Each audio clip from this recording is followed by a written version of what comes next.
We do have not the prettiest downtown. Yeah, and then they put a lot of time and energy and money into the other parts of the city. Like right up the street, Churchill, Chimborazo, Libby Hill Park, great places to hang out.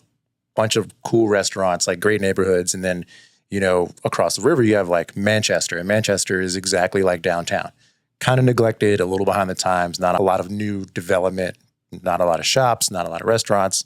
But then other side of like the downtown area, you have like Scott's Addition, which is like full of new things. Like every month or so, there's like a new residential building or a new restaurant opening. So it's seemingly like, all right, they're picking and choosing certain areas to really invest in and neglecting the other ones, which I can understand if there's like a long-term plan for it, but it just seems like these are the few areas that are neglected are continually the ones that just get overlooked when there's like new development and stuff in the city.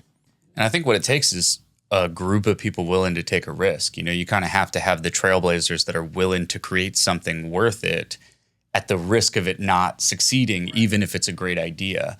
There are cool things downtown. One of the places that I go pretty frequently, probably a handful of times per year, is Sefton Coffee Co. And they have these really cool basement shows, and they bring in all types of different diverse artists and stuff.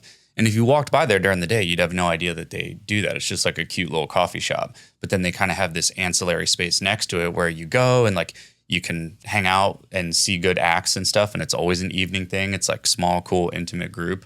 Like really, really cool. So there are people doing like amazing things in that area, but it's kind of that same thing where they deserve more love because what they're doing is so cool, and it's like, if they were doing that in a different part of town, you wouldn't even be able to get tickets to the thing. Yep. Be sold out, be like nowhere to park, foot traffic, like the same complaints we have about like Scott's Addition and like the fan sometimes. Like, it would be like that if there was just more support behind it. Do you think those companies like Sefton, do you think they're keeping it low key for a reason? Probably.